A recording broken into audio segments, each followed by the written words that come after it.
Hi, I'm Roslyn Briggs, and I'll be discussing both sides of is Akrasia real or not, from both perspectives, then giving my own.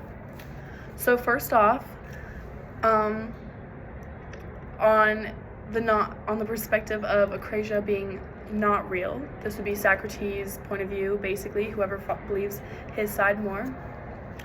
Basically, they would argue that people have misconceptions, and it's not like a desire to do something wrong, it's more of a mishap that they are doing what they think is not that wrong of a thing to do, basically. So, and they would believe that Akrasia is not really a real concept fully on how people are. So they would believe that their better judgment is just a misconception on what the right thing to do is. So basically confusing what really is the right thing to do. So an example could be like procrastinating work, like they push it off so far because they have the misconception that, oh, I can just do it later, I'll have plenty of time later, and they keep pushing it off because that's what they think is the right thing to do. It's just their misconception of, oh, I can just push work off.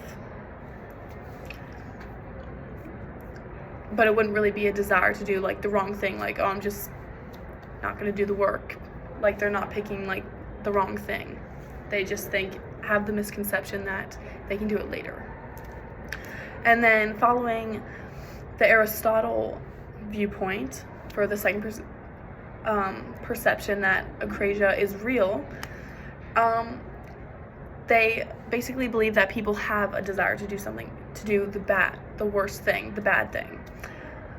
And for an example, it would be someone in a relationship or marriage, and they decide, well, they get caught in a scenario where they have the option to cheat. And Akrasia, since it's real, they pick to cheat because they have the desire. The person has the desire to do the wrong thing rather than staying faithful. So that's where Aristotle's perception comes into play, because the person has the desire to go against what they should be doing. They have the desire to cheat. So going back to these arguments between Socrates and Aristotle, so for Socrates' point of view, going against what he says, I would say that Akrasia is real. It's not a concept that people just have a misconception between what is the right thing to do. I would say that because that people can desire bad things, like other people, when they are in a relationship, I do believe that they sometimes can have a desire to cheat, which is like the desire to do a really wrong action, especially if they have a significant other they've been with for so long. Especially in society today, like cheating is like the wrong thing to do. So Akrasia, I do believe, is real because people desire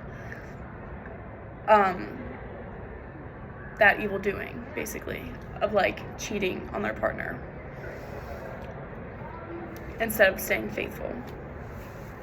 Now, going back to Aristotle's argument, I would say that people can have misconceptions, like people living off their parents nowadays.